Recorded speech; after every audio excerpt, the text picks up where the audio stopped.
Bom dia! Hoje, dia 29 de julho de 2025, nós vamos dar continuidade ao nosso estudo dessa semana, que traz aí uma reflexão sobre fé, a fé que produz ação.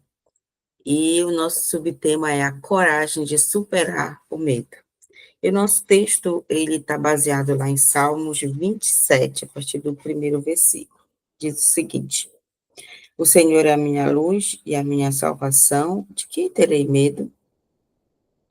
O Senhor é o meu forte refúgio, de quem terei medo? Quando os homens maus avançarem contra mim para destruir-me. Aqui nós podemos ver que até o salmista, ele traz essa reflexão, porque em alguns momentos da vida dele ele sentiu medo. E conosco ele não é diferente, o medo faz parte da existência humana, ele tem um objetivo, quanto nos manter dentro de um processo de segurança, se nós falarmos aí dos perigos comuns da vida, do dia a dia, mas aqui ele traz uma reflexão mais sobre os ataques espirituais, né? Ele está trazendo aqui mais uma referência nesse sentido, de como nós podemos nos esconder no Senhor, nos proteger do Senhor. O Senhor, ele é esse nosso amparo. Dentro do, da visão humana, o medo, ele pode nos paralisar, se nós dermos e alimentarmos ele com mais frequência do que a coragem, né? Então, aquilo que você alimentar mais vai crescer, ou o medo ou a coragem. E é incrível como o medo, ele vai tomando dimensões inigualáveis, assim, descontroladas na vida, se a pessoa não se atentar para se posicionar quanto a ele, né? Porque, assim, não é que nós não venhamos a sentir medo, nós vamos sentir medo. A questão é em que dimensão você vai deixar aquilo te influenciar. E aí você vai colocar na balança o quanto eu vivo de Deus na minha vida, o quanto eu tenho de Deus na minha vida, e o quanto eu vou deixar esse pensamento, esse sentimento dominar. Então, quando você está nessa conexão profunda com o Senhor, como o versículo diz, o Senhor é o meu forte refúgio, o refúgio no sentido de proteção, de guardar, de cuidar, de livrar. Então, se você alimentar mais essa conexão com Deus, automaticamente esse medo ele vai cair. E hoje eu faço uma pergunta dentro desse processo de desenvolvimento, de terapias, que me ensinaram, né? Que eu acho que é válido para a gente se fazer quando você sentir medo, que é o seguinte: se você está passando por uma situação, no pior cenário, o que pode acontecer dentro daquela situação? Quando você faz essa pergunta, geralmente tudo que pode acontecer lá é superável. Você tem capacidade de superar. Então, isso não pode te dominar. Poxa, se eu consigo resolver isso, eu consigo superar isso, eu consigo dar um jeito, por que eu vou ficar aqui paralisada com medo, né? E não dou um passo? Então, essa pergunta, para mim, Lúcia, faz muita diferença. E hoje eu já trabalho com ela assim, de uma forma muito natural. De um pior cenário, o que pode acontecer? E aí a resposta que vejo, não, isso é resolvível, eu consigo dar um jeito, eu tenho um suporte, enfim. Então, não tem necessidade de estar com todo esse medo, né? E automaticamente ele vai diminuindo. Dando prosseguimento. A fé não significa ausência de medo, mas a coragem de avançar mesmo diante do medo, porque sabemos que Deus é a nossa fortaleza.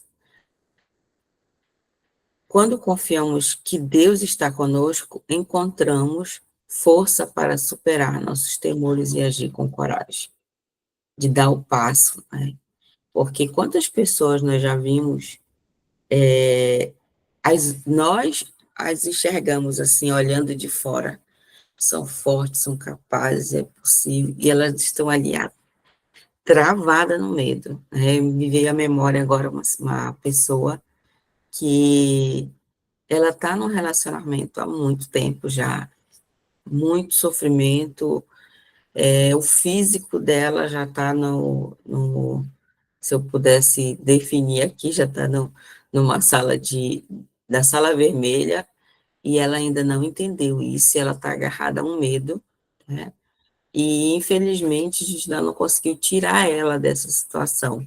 Mas por quê? Depende muito dela, de entender que é hora de largar tudo aquilo, de seguir, e que ela pode sim reconstruir a vida, ela pode sim ser feliz, ela merece sim ser feliz. E a gente tem orado, tem convidado para ir para a igreja, enfim. Uma hora as coisas se alinham, eu creio, na hora certa vai acontecer ali uma reviravolta, para ela conseguir se firmar novamente, né?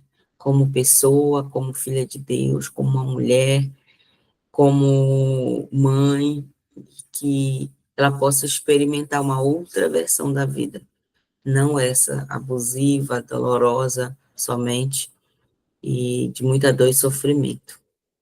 E no momento certo eu creio que vai acontecer. É uma pessoa também que eu tenho convidado para os nossos eventos, e ainda não foi possível ela ir, mas eu creio que Deus tem grandes coisas assim para a vida dela.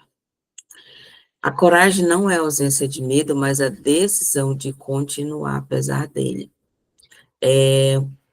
Dentro desse poder de paralisação, quando você se apega mais ao Senhor, você se dedica, você se conecta, você se enche, se fortalece, você segue, mesmo tendo em algum momento um pensamento ali de medo, um sentimento meio que de medo para dentro daquele contexto, que é normal, mas você não para. Essa é a diferença. Por isso que a gente tem que colocar Jesus no nosso barquinho o tempo todo, né? Porque essa é a diferença do que crê e do que não crê, do que serve e daquele que não serve. Que nós possamos ser diferencial, alguém olhar para a nossa vida de fora e dizer, ela seguiu, ela foi, ela não travou, ela não parou, ela persistiu, existe algo diferente. E a gente sabe que esse algo diferente é a presença do Espírito Santo. É o Senhor ali nos fortalecendo, é o Senhor nos direcionando, é o Senhor nos comandando a nossa vida, a nossa existência. Não significa que nós seremos perfeitos, não é isso. Mas nós temos uma retaguarda, nós temos uma cobertura aqui. Essa é a diferença. Eu já falei aqui e volto a repetir, agora, quando eu mudei de ministério, uma das coisas que já aconteceu na minha vida foi a cura de paternidade espiritual. Eu não me sentia pertencente nos ministérios que eu estava, e hoje eu tenho um pastor à distância de um WhatsApp. Ontem eu recebi uma amiga, ela é minha amiga e minha parceira também, nos atendimentos, e ela está passando por dentro de um processo de opressão maligna, pesada, né?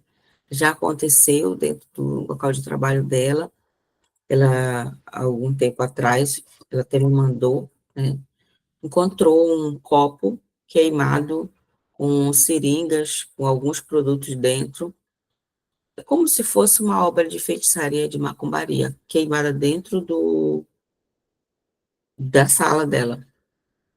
E poucas pessoas têm acesso lá, né? E aí ela me mostrou e tal, até um irmão que a gente conhece orou, e assim, quando é agora, ela está com uma aversão ao local de trabalho e à casa dela. Ela chega em casa, ela tem uma pessoa que faz a limpeza, que está com ela há muitos anos, há mais de 15 anos. Essa pessoa trabalha para eles. E quando ela chega em casa, ela diz que ela está fedendo de podre. Tá tão louca as coisas que ela estava se organizando já para alugar uma casa, para mudar, para vocês terem noção.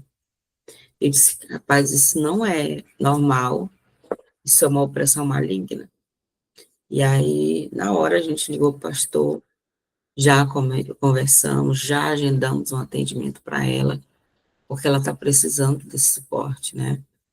E meu pastor, ele é uma pessoa muito consagrada, muito usada, muito dedicada mesmo à palavra, e eu creio que o Senhor vai usá-lo de forma tremenda, né, para ajudar ela.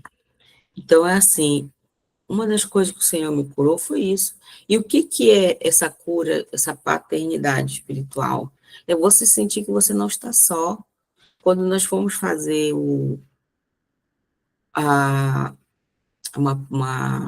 levar uma palavra, né, lá na comunidade do Irurama para as mulheres, pelo Instituto Âncora, a primeira coisa que eu fiz, eu disse, pastor, nos abençoe, nos direcione, e ele fez uma oração, gravou um áudio, né, em formato de oração, e eu ouvi aquela oração várias vezes antes de seguir para lá, para que o Senhor pudesse estar aquecendo o nosso coração, que o Senhor pudesse estar nos guardando, nos protegendo, porque é assim, gente, a retaliação no mundo espiritual é certa para quem leva a palavra, entendeu? O inimigo, ele vai tentar em alguma área, alguma brecha ali, para bagunçar a sua vida, quando você é uma pessoa que leva a palavra, entende?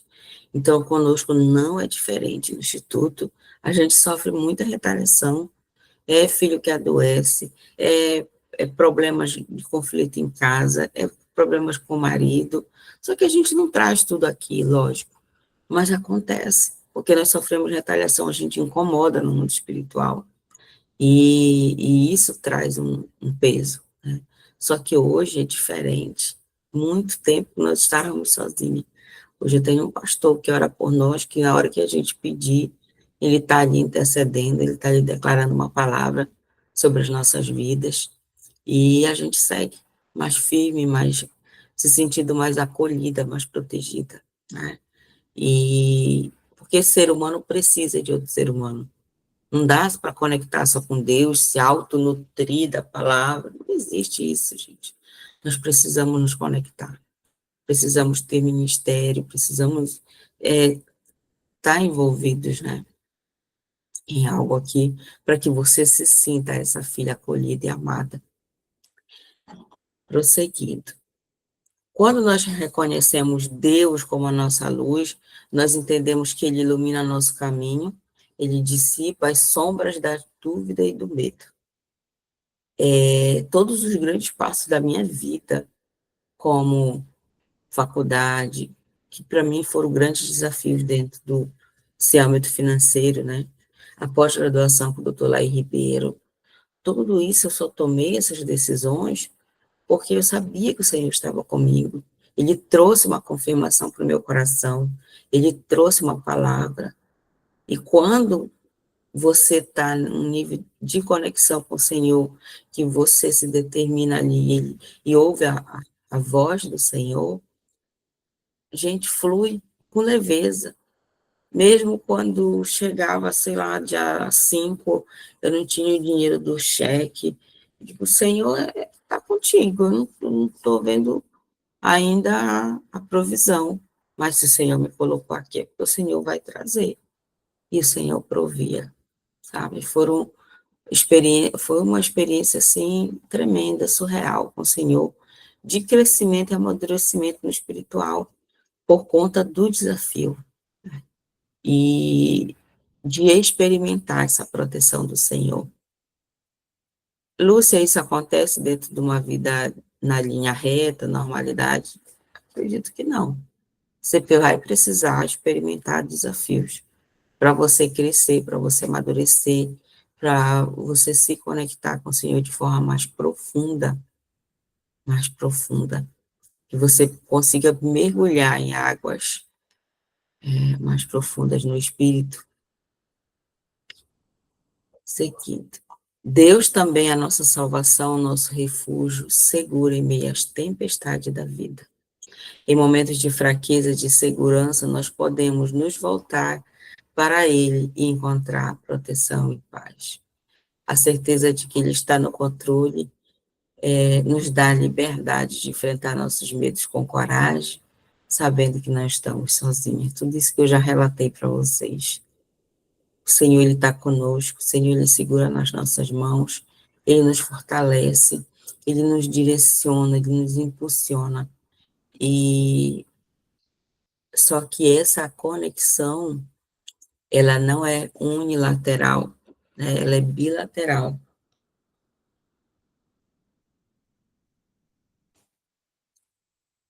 O que significa isso?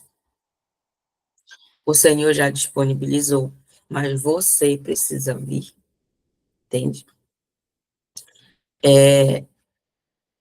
Essa é a diferença de quem se conecta e de quem não se conecta. Ele acha que é só Deus que tem que fazer a parte dele. Não é, é a nossa também. Para essa comunhão, essa entrega, essa dependência acontecer, precisa do nosso passo na direção do Senhor. Precisa nós depositarmos nele. Senhor, esse elefante parece muito grande para mim.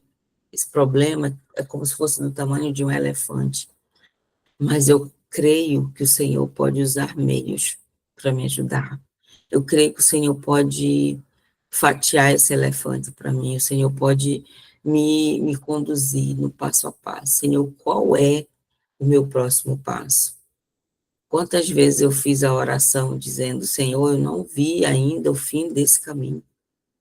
Não vi, mas eu quero ter acesso ao próximo passo. Só o próximo passo. O que eu preciso fazer no próximo passo? Só isso. E seguir. Né? E também, nessa dependência no Senhor, ela é uma forma de tratar na gente o controle. Total, total. Porque você acha que, pelas suas capacidades intelectuais, pela sua experiência de vida, você é plenamente capaz de resolver determinadas situações. Aí o Senhor te traz, te busca, te traz para uma experiência, para que você diga assim, Senhor, eu solto, conduz, direciona. É um tratamento também. Gente, porque eu era muito controladora. Agora, não mais. Senhor, vai acontecer como o Senhor direcionar.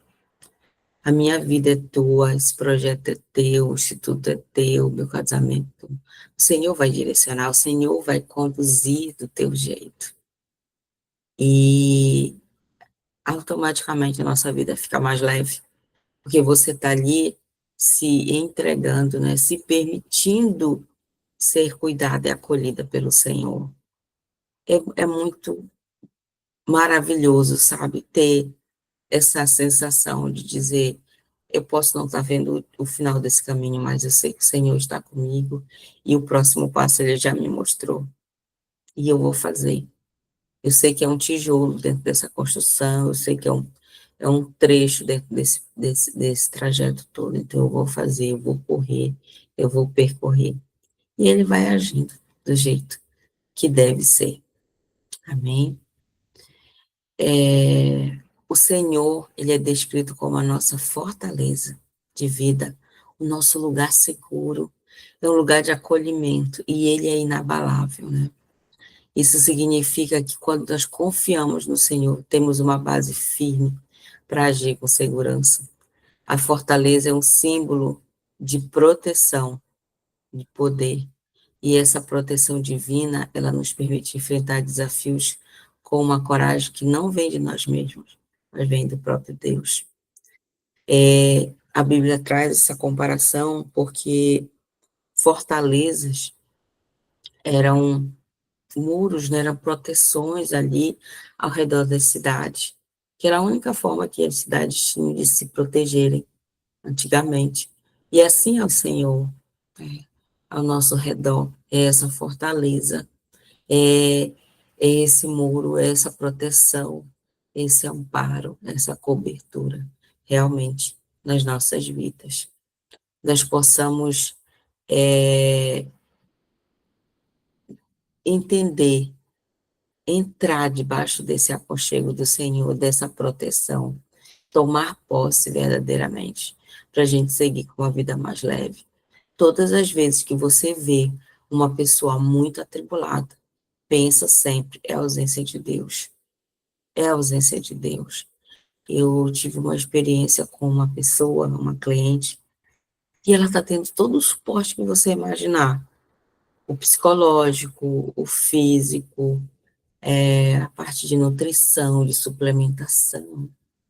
E ela me trouxe uma inquietação de alma. Se é o espiritual, não tem como, não tem outro fator. Você precisa estar conectada com o Senhor, precisa sentir essa proteção dele. E aí a nossa conversa mudou de rumo, né? Quando eu tive essa leitura dela. E eu creio que agora ela vai trabalhar dentro dessa outra área para que ela se sinta realmente completa e plena. Espiritualmente, a coragem fortalece nosso relacionamento com Deus. Ao enfrentarmos o medo com fé, crescemos na intimidade com Deus, com Ele, aprendendo a depender mais da sua presença, da sua força, do que das suas próprias capacidades. Essa confiança é um testemunho vivo do poder de Deus em nossas vidas. Amém? Nós temos, essa era a palavra que nós tínhamos para hoje. Continue confiando no Senhor, crendo no seu poder. Cultive a sua fé com coragem, com ousadia. Confia e segue, vai fazer o que precisa ser feito. Cumpre a tua parte, que a do Senhor Ele vai fazer. Amém? Vamos abrir um espaço agora, se você tem algum testemunho, alguma palavra, dentro desse contexto de fé e coragem. Essa é a hora de compartilhar.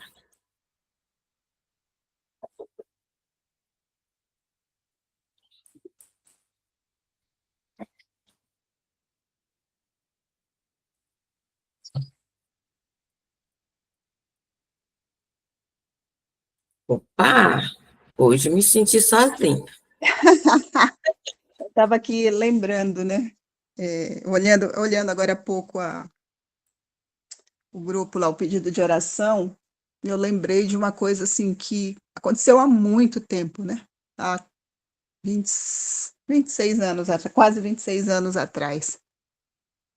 Eu estava iniciando, né, minha caminhada com Deus, e eu passei por uma experiência assim que. Por que me veio isso na cabeça? Porque eu acho que para uma mãe não existe coisa mais desafiadora do que ver um filho num leito de hospital, do que ver um filho à beira da morte e não bater o desespero, né? E assim, uma das coisas que eu aprendi muito cedo, assim, que eu falo muito cedo no sentido logo que eu me converti, foi que nós temos um tempo para tudo na vida, né? Tem o tempo de nascer e o tempo de morrer. Eu acho que foi isso que eu aprendi muito rápido. Então, assim, não que eu não sinta, mas eu encaro a morte de uma forma, vou usar essa expressão, mais natural. Claro, a gente sente, se entristece, sabe que vai sentir saudades e tudo, mas e aí quando meu filho mais velho, né, o Rodrigo, estava com a Lúcia, a Day e a Day tiveram a oportunidade de vê-lo lá no meu aniversário. Aquele rapaz moreno lindo que estava do meu lado. Aquela mãe babona.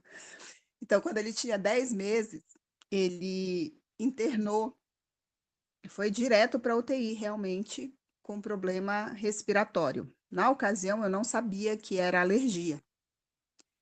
Gente, só quem viu o meu filho ali naquela situação sabe o que assim, não conseguia entender a minha calma. Realmente não conseguia entender a minha calma.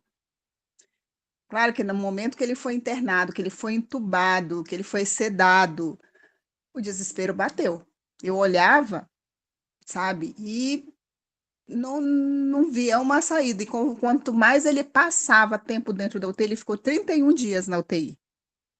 Quanto mais tempo ele passava ali dentro da UTI, era mais desesperador porque ele ia definhando. Quando ele saiu de lá, ele saiu pele, osso e cabeça.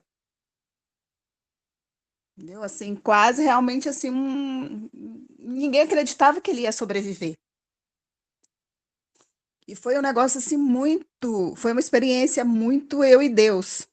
A minha mãe, eu lembro que a minha mãe, que ela estava comigo lá na ocasião, eu morava em Manaus, né? Ela disse assim: "Eu não sei como que tu consegue manter a calma desse jeito", né? Por quê? Porque o que que eu fiz? Ele estava na UTI. Eu não ia conseguir ficar com ele no hospital. Eu tinha 1 hora por dia para estar com ele, né? E aquele horário já era praticamente no final de tarde. Então, conversei com os meus gerentes, vou trabalhar normal, só que eu ia fazer meu horário corrido para quando desse o horário de eu chegar a tempo no hospital, eu ia para o hospital e de lá eu não voltava mais. Beleza, combinamos assim, tá tudo certo. E eu ia trabalhar normal. Passava os estresses do trabalho que eu tinha que passar e tá tudo certo. A minha mãe dizia: "Como que tu consegue dormir? Tá calma desse jeito? Teu filho tá morrendo lá no hospital." Eu falei: "Mãe, eu não posso fazer nada. Eu não posso fazer nada. Ele tá na mão das pessoas que Deus habilitou a cuidar. Ele está com os melhores médicos, com os melhores enfermeiros, está num hospital muito bom, mas que isso eu não posso fazer a não ser orar." Então, e assim, e Deus trabalhou de uma forma assim muito, muito, muito, acho que justamente para me marcar, para deixar essa marca na minha vida. Sou eu quem cuido, sou eu que dou a vida e se for a hora de tirar, eu tiro, né?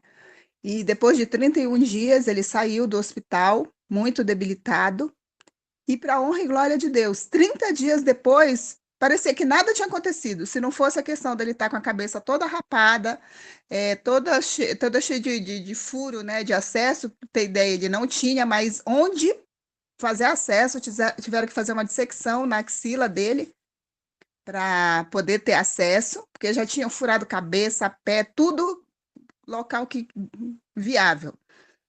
E o único jeito foi a dissecção. E assim, 30 dias depois, ele estava fortão de novo, com excesso da careca, né? Por causa que tinham rapado toda a cabeça dele, mas ele estava bem. E hoje tá esse homenzarrão aí que tá por aí trabalhando, estudando, entendeu? E assim eu falei, só Deus mesmo. Então, assim, naquela ocasião eu era muito nova na fé, muito, estava começando, eu tinha acabado de me converter. E assim, Deus me mostrou de uma forma muito viva, muito clara. Eu estou no controle. O medo Nossa, bateu, o desespero bateu, com certeza. Era meu filho, meu primeiro filho, já ainda não tinha 1 ano comigo e aquela possibilidade de ter sido levada. Mas Deus tinha um propósito, tem um propósito na vida dele, né? Então, que nem eu postei esses dias, se você amanheceu hoje, você está com saúde, você está bem, você está respirando, então agradeça a Deus. Agradeça porque ainda existe um propósito na sua vida. verdade, é verdade, né? E é lindo ver essa manifestação do poder de Deus, né? Esses milagres que o Senhor vai trazendo para a nossa vida ao longo da caminhada, para fortalecer, porque, na verdade, o que isso traz? É uma experiência para fortalecer outras vidas que te ouvem, que veem esse relato e estão ali, são fortalecidas, né? A sua fé, a fé das outras pessoas é fortalecida, porque se Deus fez na vida da Regina, ela pode fazer na minha vida. E o testemunho, ele é algo riquíssimo, é um instrumento que Deus usa para edificar muitas vidas mesmo. Vamos passar para o nosso momento de oração, se tem mais alguém aqui com algum pedido. Amém. Eu só vi lá no grupo o pedido da Ana Paula, que é pela vida do Anthony, que eu acredito que o Anthony é o filho da Stephanie, que ela estava pedindo oração ontem. Isso, ela colocou mesmo lá. Alguém mais tem algum pedido? Nosso é pelo workshop, né, que o Senhor Uhum. possa